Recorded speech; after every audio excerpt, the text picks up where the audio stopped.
Pues vamos a comenzar un poco ya así más en serio con nuestro temario. Como veis, os estuve explicando el otro día, pues consta de varias partes. La primera es, nos vamos a centrar en lo que es la dinámica de la partícula. La partícula es un cuerpo puntual, es decir, que realmente únicamente tendremos, por así decirlo, un cuerpo puntual se traslada, rota, no, ahí solo tenemos un tipo de movimiento. No va a ser, espero porque también es muy desagradable que muchos profesores le repitan a uno lo mismo y que no suba la cosa un poquitín. Por ejemplo, esa objeción se me hizo hace años, y es verdad al principio, decir, oye, esto merece un poco más de, no os preocupéis, paso a paso se irá subiendo el nivel en ese sentido. Entonces, hablaremos de algo que, en principio, os tienen que sonar cosas, pero mi intención es, naturalmente, que ganéis también nuevos conceptos en esto. Por eso empiezo en dinámica de la partícula, el movimiento de la partícula, por cinemática. Cinemática del movimiento curvilíneo, ya es una cosa un poco especial.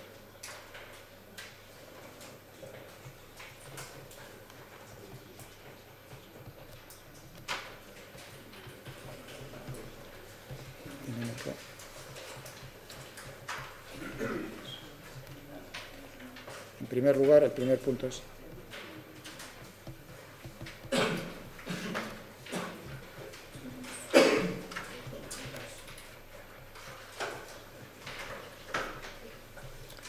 el movimiento curvilíneo. Bueno, ¿qué tipo de problema vamos a discutir aquí? Pues el problema es el siguiente. El problema es intentar recordar todos juntos en un movimiento. Vamos a coger el más sencillo, el movimiento circular, ¿no? Ese es un tipo de movimiento curvilíneo, una curva, no es una.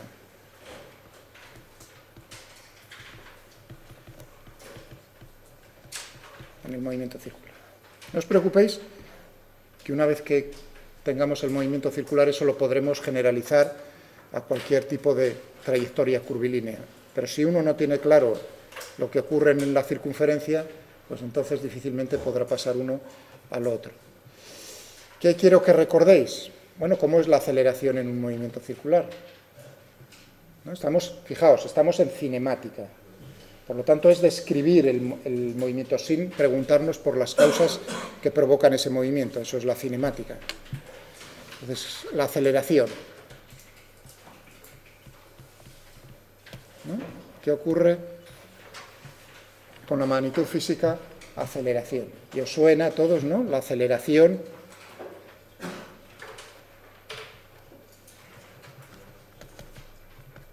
centrípeta. Y quizás algunos, eso suena a todos, la aceleración centrípeta. Sí, ¿no? Pienso yo. Pero también espero que a la mayoría os suene la aceleración tangencial. ¿Sí? Ahora es donde intentaremos recordar y poner así en claro, en lo posible, decir qué es la aceleración centrípeta, qué es la aceleración tangencial. No solo eso, sino si yo os pregunto así de sopetón, de golpe, oye, dime, ¿la aceleración centrípeta a qué es igual? Así, una fórmula que os sabéis todos de memoria. ¿No? Vale. Pues eso es. Vamos a utilizar R. Donde V, pues ahora es el momento, fijaos, esta es la fórmula, se deja caer. Hay que explicar, decir, pues V es la velocidad, recuerdo, es un movimiento circular, es la velocidad, el módulo, con qué velocidad se está moviendo a lo largo de esa trayectoria circular. Y R es el radio de la trayectoria circular. ¿De acuerdo? De la circunferencia. Y la tangencial, ¿os recordaríais un poco? Eso alguno que no sea, vamos, alguno, espero que mis antiguos clientes lo recuerden, pero no es ahora no solo pienso en general. No. Sobre todo en los ¿Quién? ¿Perdón? La derivada de la velocidad con respecto al tiempo. Mal, vamos a ser talibán. Sí, pero ahora me dices por qué crees que he dicho yo que está mal, en qué pequeño detalle no me ha gustado, o sea, no me ha gustado en el buen sentido, ¿eh? O sea, lo que me gusta es eso, muy bien que entablemos un diálogo. Si bien al final tengo que tener yo siempre razón, pero bueno, no quita que sea un diálogo. Espera un segundo por tu compañero, espera un momento. O sea, ¿en qué crees que no has dicho? Repítelo, la derivada de la velocidad con respecto al tiempo. Eso es lo que he entendido yo. A ver si... ¿Y tu compañero es? Ahí, fíjate, ahí, tu compañero. Gracias, Jonathan. O sea, es la derivada de la velocidad, ¿no? La velocidad es un vector.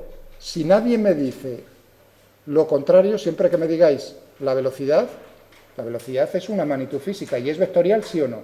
Sí. Solo que en la cabeza de vuestro compañero, probablemente estoy seguro de que estaba pensando en el módulo de la velocidad, por eso le estaba invitando a decir, corrígete a ti mismo. Pero si decís la derivada de la velocidad con respecto al tiempo, eso es la aceleración pura y dura. Es el vector aceleración. Los cambios del vector velocidad, los cambios de la velocidad con respecto al tiempo. Pero lo que es la aceleración tangencial es cómo cambia el módulo de la velocidad con respecto al tiempo. Ya veis que no estoy poniendo aquí el signo. Si pongo eso, estaría hablando directamente de la aceleración, no de la aceleración tangencial. ¿Está claro el asunto que estoy diciendo? No os preocupéis, voy a escribirlo otra vez, bien, porque si no, voy a pensar. Es decir, que aquí estamos intentando recordar, esto es una D, estamos intentando recordar lo primero, lo teníais todos en la cabeza. Lo segundo, pues algunos a lo mejor lo teníais nebuloso, otros ni siquiera lo teníais. Bueno, pasemos a lo que sí teníais en la cabeza, v² dividido por r. Ahora el problema es, demuéstrame, bueno, primero, ¿qué dirección tiene esa aceleración centrípeta?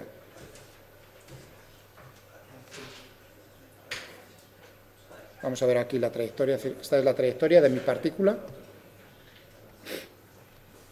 ¿no? Por ejemplo, en el sentido antihorario, visto desde aquí, ¿no? Se está moviendo hacia allá, ¿de acuerdo? El radio sería tiki, tiki, tiki, el radio de la trayectoria esta, ¿no? Entonces, ¿qué tendríamos aquí? Fijaos primero la velocidad, vamos a paso a pasito, paso, una cosa muy importante. O sea, intento, desde mi punto de vista, porque la experiencia me dice que todos tendréis que saber cuál es la dirección del vector velocidad. Bajo cualquier circunstancia, ¿cuál es la dirección del vector velocidad?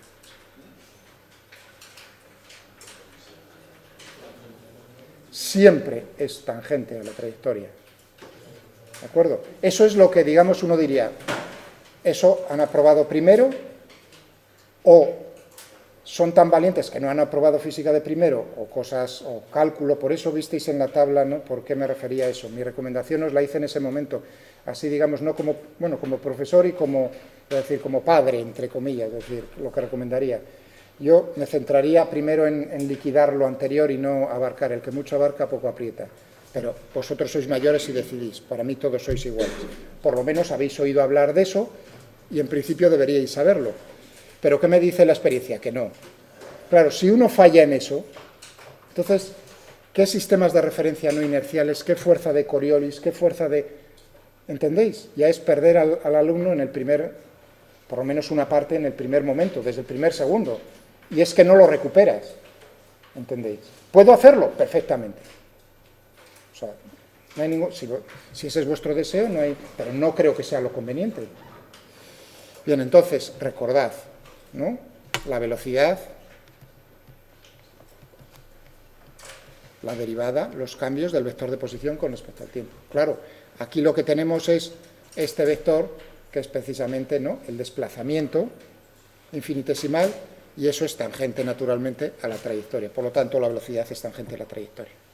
Y esto viene a cuento que he dicho, bueno, estamos hablando de la aceleración, que se define como los cambios del vector velocidad con respecto al tiempo. Y ahí, mientras que la dirección del vector velocidad está claro, simplemente fijándose en el desplazamiento infinitesimal, En el caso de la aceleración es donde las cosas ya son radicalmente diferentes, no se ven tan fácilmente. Hombre, si el movimiento es rectilíneo, no hay ninguna duda, tiene la dirección, pero claro, es que ya no estamos en el movimiento rectilíneo, sino estamos intentando entender cualquier tipo de movimiento. Ahí está el problema. Entonces, así de primeras uno diría, ¿y cuál es la dirección del vector aceleración? Pues no tengo ni puñetera idea. Ahora veremos cuál es. Pero sí os suena de que os han explicado decir, bueno, va a haber una componente que se llama aceleración centrípeta y ahora estábamos otra vez volviendo a eso. ¿Y qué dirección tiene esa componente de la aceleración?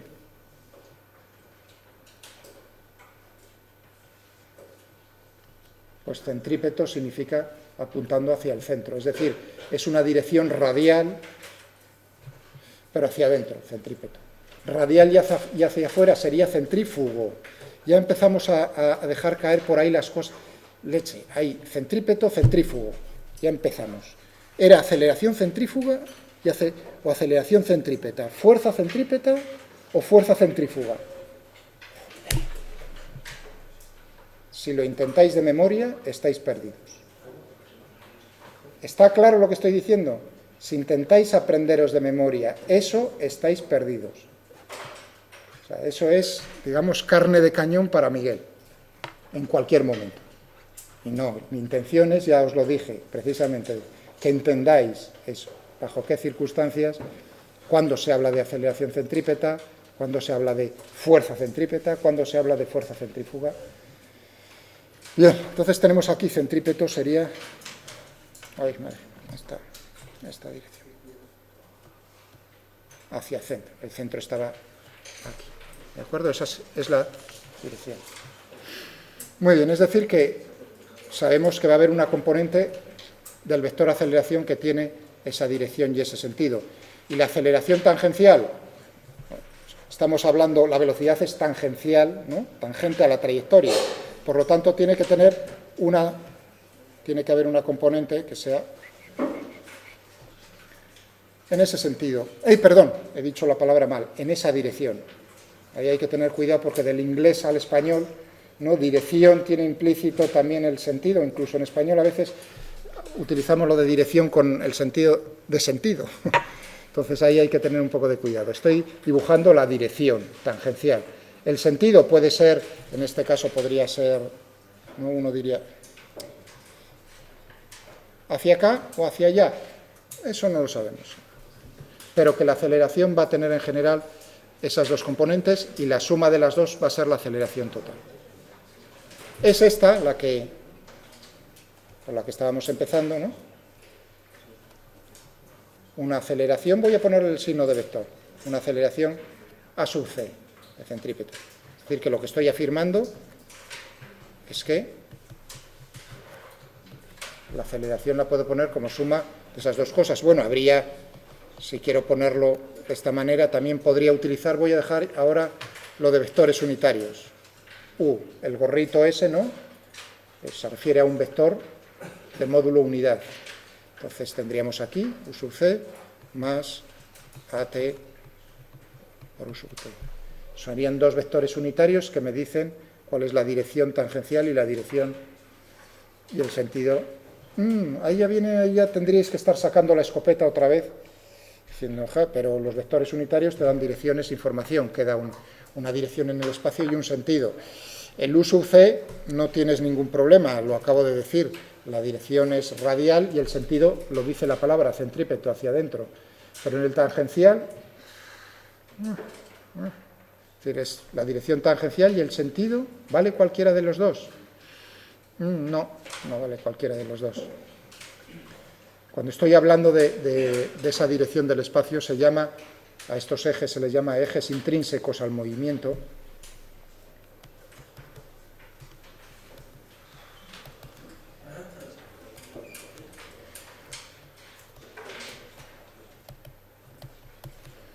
Es decir, que estos ejes, lo ve uno claramente en el movimiento circular, cambian su dirección. O sea, que en este punto, cuando se encuentra aquí esta partícula, tienen esta dirección, pero si se encuentran aquí, pues tendría una hacia acá y otro, en todo caso, hacia allá.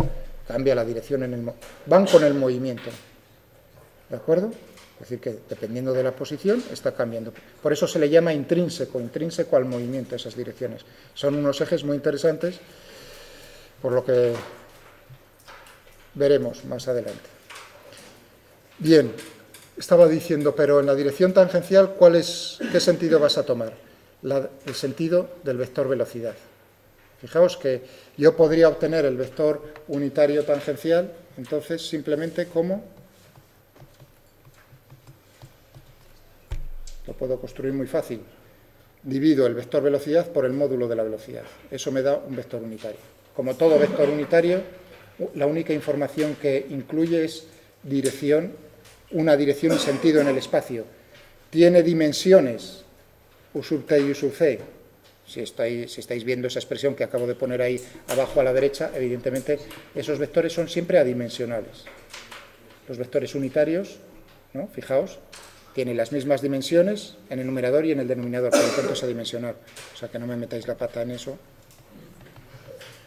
Todas las dimensiones vienen dadas por los términos que tenemos aquí. Vale, es decir que tendríamos aquí de la memoria, lo que nos está diciendo la memoria es que en este término lo que nos aparece es v cuadrado dividido por r. Y aquí, pues lo que dijo por ahí vuestros compañeros. Y ahora mi pregunta es, ¿hay que demostrarlo? ¿Sabríais demostrarlo?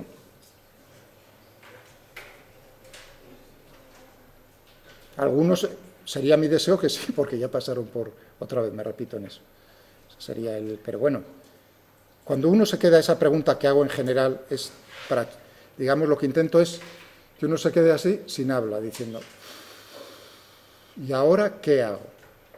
Entonces, el error es, desde mi punto de vista, o sea, ya para que veáis con quién os estáis jugando las lentejas, es la memoria, buscar en la memoria desesperadamente. Ese no es el camino conmigo. Buscar en la memoria desesperadamente, bajo la tensión a la que estáis, ¿no? O sea, decir, frente al profesor, también yo frente a vosotros, que me salga bien la clase, pero mayor la vuestra frente a mí. No es un buen camino conmigo, con otros puede serlo, en otro tipo de asignaturas no hay ningún problema. Con el mío ya, con mi asignatura no os lo recomiendo, sino que amigablemente uno se pare a pensar, si sí me lo he aprendido de memoria, de algún sitio tiene que salir, y ahora uno piensa, ¿y ese algún sitio de qué será? Pues si estamos hablando de aceleraciones, pues lo que me está pidiendo Miguel es realmente recordar qué es la aceleración, la derivada de la velocidad con respecto al tiempo. De ahí es donde tiene que salir eso. Y de paso, lo de la aceleración tangencial. ¿De acuerdo? Pues vamos a utilizarlo. Es decir, que la única herramienta, o sea, ante mi pregunta de decir, demostrádmelo, ¿habría alguna parte entre vosotros ahí, espero o deseo, que sí, no se atreve, o que lo ha visto en los libros, lo normal, se utiliza pues razonamientos geométricos, o sea, muy al estilo de cómo está escrito los principios matemáticos de la filosofía natural de Newton, que si bien Newton desarrolló el cálculo, fijaos, derivadas, utilizó en ese libro razonamientos que eran geométricos. O sea, cuidado, mientras que él ya en la cabeza tenía, pues, por ejemplo, para haceros una idea, o sea, cómo él pensaba, o cómo se puede pensar que es un movimiento circular, por aproximaciones, aproximando. La física, la mecánica, mi asignatura está toda llena de aproximaciones. Pero en este caso, geométricamente, pues es decir, oye, ¿qué figura? Pues un triángulo, por ejemplo, un triángulo, ¿no? Un cuadrado. Anda, ¿y por qué no meto un pentágono, un hexágono? Es decir, que voy utilizando polígonos cada vez de más lados. Y que esa pelota, fijaos que si lo voy construyendo bien, yo lanzo, ¿os imagináis? Lanzo la pelota dentro de esa plaza de toros circular, ¿no? Y va rebotando, ¿no? Depende de cómo lance yo la pelota, puedo tener trayectorias triangulares, cuadradas, ¿no? ¿Estamos de acuerdo? ¿No? Puedo tener cada vez con más lados, cada vez con más lados, cada vez con más lados. Si el número de lados tiende a infinito, al final lo que obtengo es una trayectoria circular. Es decir, que un polígono puedo hacerlo tender a una circunferencia. Ese es el tipo de razonamientos geométricos que utilizaba Newton. Perdón. Perdón, vamos a quitarlo. ¿Qué os digo? Lo que pasa es que si le quito el sonido... No, ahora voy a decir la razón por la que me han llamado, porque normalmente no me llaman ellos. Es porque ha fallecido un amigo de cáncer de pulmón. Entonces, este año está siendo muy malo. No sé, a ver cómo va a terminar, porque ha fallecido mi madre, siempre que era profesora, y siempre cuando me siento aquí, antes me costaba estos últimos meses más. Ahora, pero hoy ha fallecido otra persona así querida, entonces, bueno, ¿qué se le va a hacer? Ya digo, a ver cómo termina todo. Estábamos con Newton. Cuando decía lo de preguntaros lo del v cuadrado dividido por r, lo que se ve en los libros de primero es precisamente ese tipo de razonamientos geométricos. Oye, pues un triángulo no, es decir, si el ángulo, entonces una de las caras la puedes aproximar. Ese tipo de razonamientos probablemente es el que alguno de vosotros, o en principio todos vosotros, deberíais haber pasado o visto en algún libro de primero. Pero esa no es mi intención, sino mi intención es utilizar directamente ya el cálculo. ¿De acuerdo? Incluso aquí, en este libro, en el Taylor, en el capítulo primero, es verdad que estoy intentándolo seguir. ¿No? Dice en el punto 1.7, coordenadas polares bidimensionales. ¿De acuerdo? Lo que hace en ese punto es poner las leyes de Newton, que recordaré, no os preocupéis, estamos en cinemática, pero él ya lo utiliza, poner las leyes de Newton en coordenadas polares en el plano. ¿De acuerdo? Es un poco más difícil lo que hace ahí de lo que estoy yo haciendo. O sea, podría ya agarrarme a eso e intentar, o sea, que estoy tomando algo todavía un poco a un nivel un poco más bajo. Pero bueno, estaba diciendo, incluso ahí en este tema, en el punto 1.7, si lo miráis, cosa que deberíais, está utilizando también razonamientos de ese estilo geométrico. Si vienen los problemas, problema 1.43, así la memoria, precisamente es lo que pide que hagáis con indicaciones, es una cosa parecida a la que estoy o voy a hacer yo ahora a continuación, que es utilizar el cálculo. ¿De acuerdo? Lo tenéis aquí. O sea que ya veis que esto es más o menos un problema más bajo de lo que pone ahí en este tema. Bien. Pues vamos a por ello.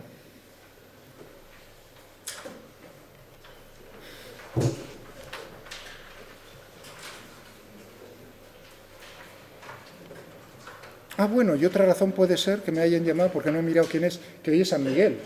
Ni siquiera tenéis la delicadeza de felicitarme. Nunca me acuerdo. Bueno, ahora estaba pensando.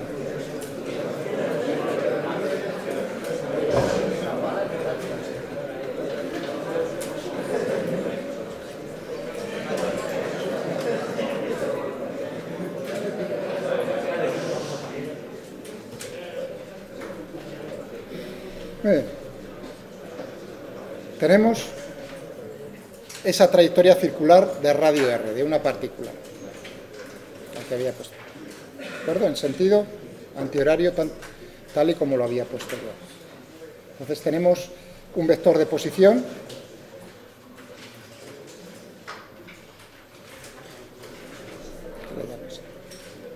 Cuidado aquí.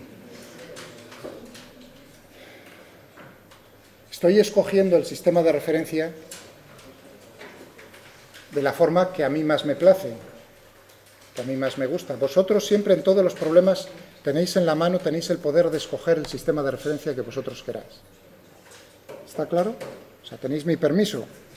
No hacía falta mi permiso. Vosotros tenéis el derecho, salvo que en el problema se os diga explícitamente que sea un especial, de utilizar a la hora de resolver el problema el que más os guste. Otra cosa es que sea el más conveniente, para que al final las cosas salgan lo más sencillas posibles. Aquí, pues lo más conveniente es utilizar un sistema de referencia cartesiano, ejes X e Y, cuyo origen pues es precisamente el centro de la circunferencia.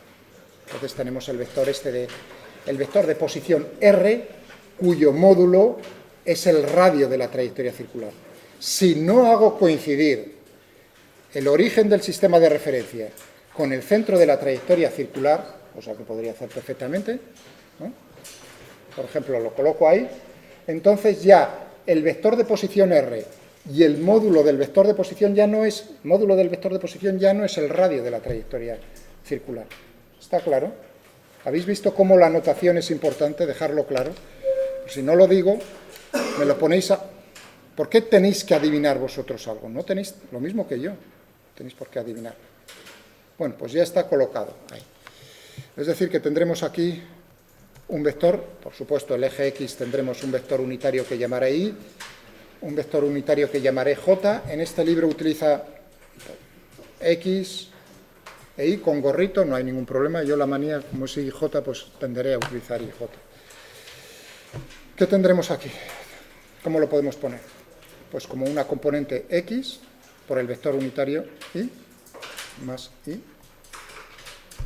por el vector unitario J. Es decir, que lo que tenemos es que R se puede poner como componentes X e Y de esa manera. ¿Está claro? Sin más. Claro, aquí por el tipo de trayectoria es conveniente utilizar coordenadas polares, θ y R. Estamos en el plano, necesitamos dos. Hay una relación entre ellas. ¿Cuál es la componente X en función de R y de θ? Pues R, coseno de θ, e Y, R, seno de θ. Bueno, tenemos estas dos. Vale. Y ahora lo que buscamos es la aceleración, ¿eh? No se os olvide. Ese es nuestro objetivo, la aceleración. Pero para llegar a la aceleración tenemos que pasar antes por la velocidad. Es decir, desde el vector de posición, R, V y A, y a ver. ¿Cómo lo hacemos? Derivando, claro.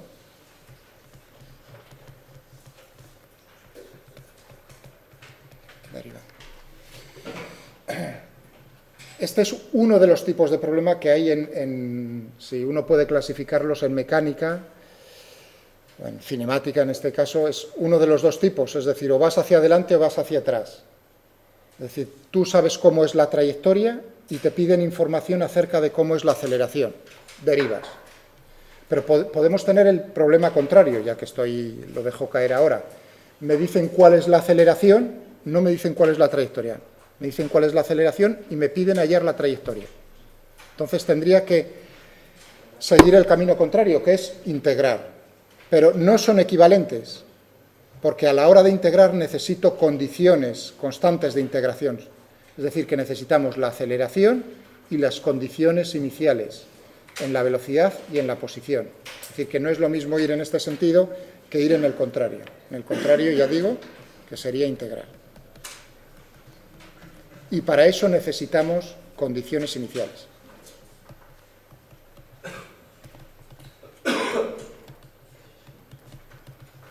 Realmente, dar la aceleración en el problema es dar la ecuación de movimiento. ¿Veos? Y resolver la ecuación del movimiento es integrarla de un golpe, o sea, hacerla integrar dos veces. Bien, pues derivemos.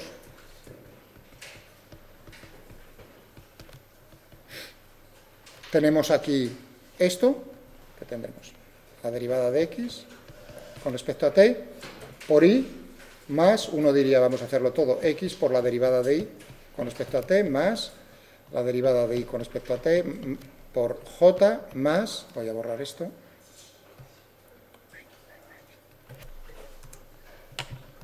más y por la derivada de j con respecto a t, ¿no? ¿Estamos de acuerdo?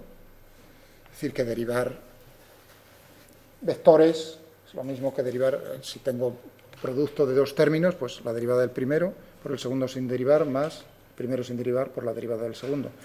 ¿Qué ocurre con estos términos? Naturalmente, estos vectores en nuestro sistema de referencia están fijos, no cambian, por lo tanto, esto y esto fuera, naturalmente, algo obvio. ¿De acuerdo? Así que lo que tenemos aquí es... Esto, naturalmente, es la componente x de la velocidad, y esta es la componente y de la velocidad. Tenemos aquí x, pues vamos a derivar x. La derivada de x con respecto a t. Fijaos que aquí tenemos r y tita. Entonces tendré que hacer la derivada de r, otra vez voy a hacerlo uno lentamente, la derivada de r con respecto a t por el coseno de tita, ¿no? Por los segundos sin derivar, más r por la derivada de lo siguiente. ¿Cuál es la derivada del coseno de tita con respecto al tiempo? Fijaos que aquí esto está en movimiento, por lo tanto, uno diría en general, r depende del tiempo, tita depende del tiempo, como la trayectoria es circular, esto es constante, no depende del tiempo. ¿Os dais cuenta ahí del truco? Entonces pasamos a tener solo la dependencia temporal, solamente está en tita, esto es naturalmente cero. Es una trayectoria circular, el radio no cambia, por lo tanto eso es cero. Es decir, que tendremos la derivada del coseno, regla de la cadena, que es menos el seno, ¿no?, por la derivada de tita con respecto al tiempo. Es decir, que lo que tengo aquí es menos r, la derivada de tita con respecto al tiempo, por seno de tita. Y si lo hacemos para i, ¿qué es lo que tendríamos aquí? Pues tendríamos una cosa parecida, r por la derivada de tita con respecto al tiempo, por el coseno de tita. ¿Entendido? Bueno, ¿qué es la derivada del ángulo con respecto al tiempo? Esa es la velocidad angular.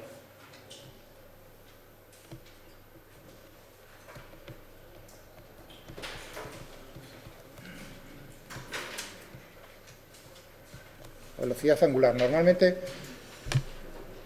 utilizaré siempre, como en todos los libros, la letra griega omega minúscula, o a veces utilizaré la letra griega omega mayúscula cuando sea para otra cosa, para sistemas de referencia giratorios. Por ahora vamos a quedarnos con omega. Velocidad angular omega. Es decir, los cambios del ángulo, la posición, fijaos, tita es la posición angular.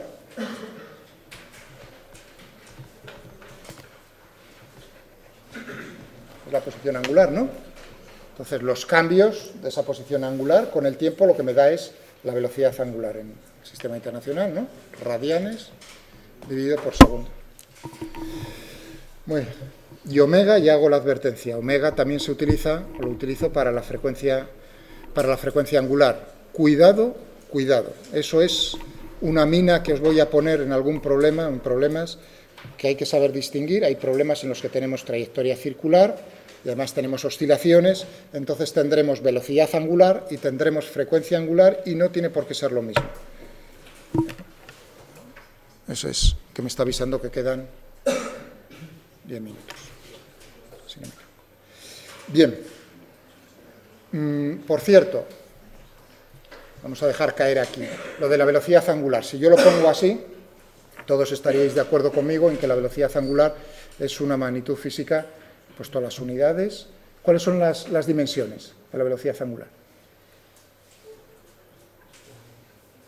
¿Perdón?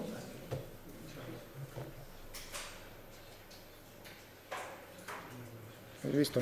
Nunca os fiéis de Miguel, por dónde va a salir. Una pregunta bien sencilla, ¿no? He dicho, ¿cuáles son las dimensiones? Las unidades os las he puesto yo ahí, ¿no?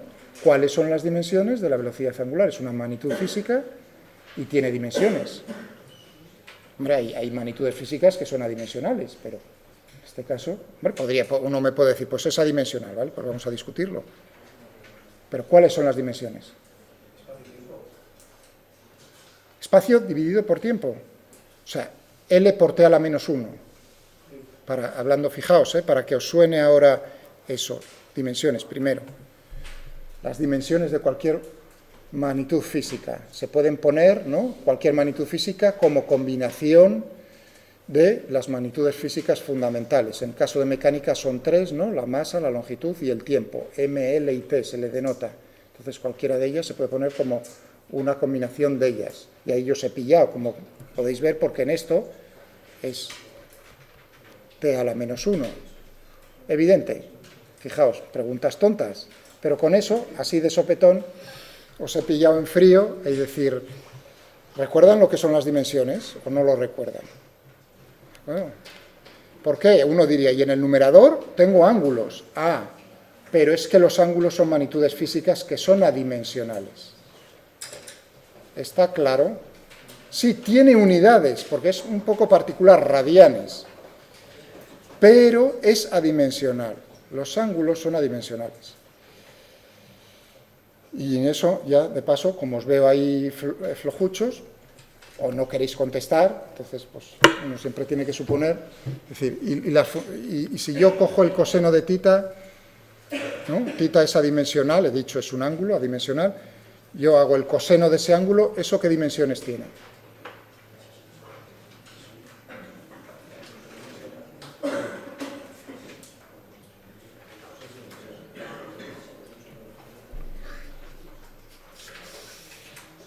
O sea, es como la segunda oportunidad. Sí, ahí por ahí. Ninguna, es adimensional, muy bien. ¿Tu nombre era? ¿Perdón? Ah, Rubén, es bueno. Esto, pues vuestro compañero tiene toda la razón. Todas las funciones trigonométricas, exponenciales, todas ellas son, el resultado de ellas es adimensional. Y todo lo que hay dentro de las funciones tiene que ser adimensional. Por lo tanto, es una buena indicación para que uno se fije si va haciendo las cosas bien. Si dentro de lo que tengo en el coseno tiene dimensiones, he metido la pata. ¿De acuerdo? Claro, coseno de un ángulo. Al final tiene que ser algo en ángulos. Si no, hemos metido. Pero todo ello, además, en bloque, es adimensional. Es decir, que las dimensiones, si yo ponía R coseno de tita, pues todas las dimensiones están en R, no están en el coseno de tita. ¿Entendido?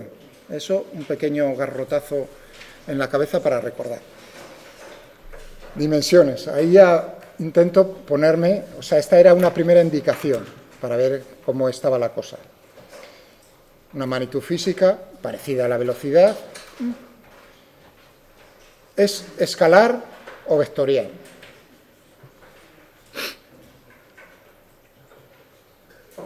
Ahí ya no me enfado. Si todo el mundo dice, pues Miguel, eso es un escalar como un piano de grande. Lo estáis viendo ahí que yo he escrito eso. Bueno, eso es hasta ahora para vosotros. Incluso para lo que estoy yo haciendo aquí y el próximo día continuaré, el miércoles, ¿no? Para vosotros hasta ahí va bien, pero no quita que os diga, cuidado, porque en esta asignatura la velocidad angular pasa a ser un vector. ¿De acuerdo? Es decir, que hablaremos de omega como magnitud vectorial. Tiene una dirección, a esos vectores se le llama vectores axiales, porque cuando uno piensa en la rotación es rotación alrededor de un eje.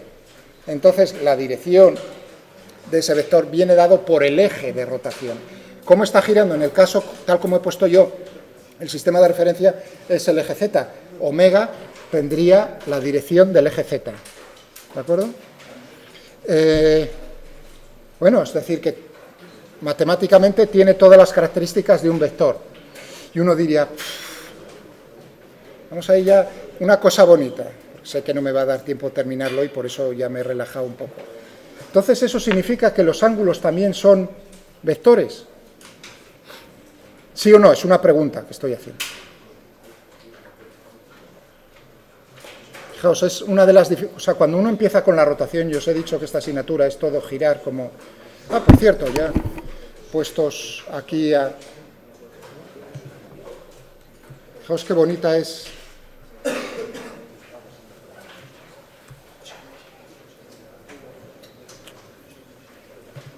Mientras estáis pensando eso.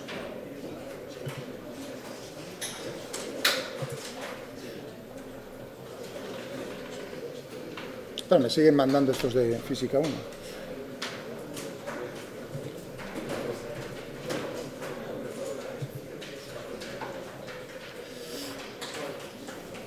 Este. Hace 2 días. De rotación.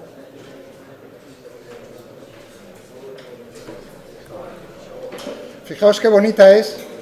Esto lo han publicado, o sea, esto es un artículo sobre otro artículo en una revista científica, ¿no? ¿Cuál era?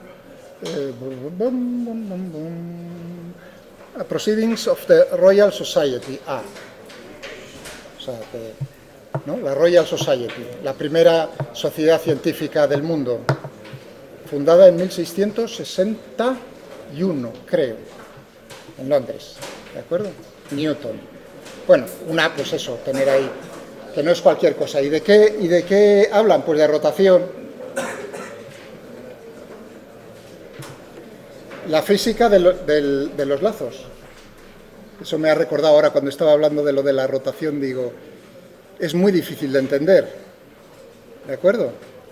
Bueno, pues lo que se dedican ahí dos personas, dos físicos, es a estudiar la teoría y simular el movimiento, cuando es estable el movimiento del lazo. Hay una relación entre lo que tiene que dejar, ¿no?, de la cuerda, el radio del lazo, o sea que, fijaos si la física es bonita. Pero bueno, para terminar, que nos quedan esos 2 minutos y Omar no me corte el cuello, que estaba diciendo, ¿y qué ocurre con los ángulos? Los ángulos no son vectores. Fijaos, no tienen ni siquiera la característica, fijaos, vectores tienen que tener, al sumarlo, por ejemplo, la propiedad conmutativa, es decir, que si yo hago A más B tiene que ser igual a B más A. ¿Estamos de acuerdo? Bueno, pues probad en casa lo siguiente. Yo voy a hacer 2 giros, 2 ángulos.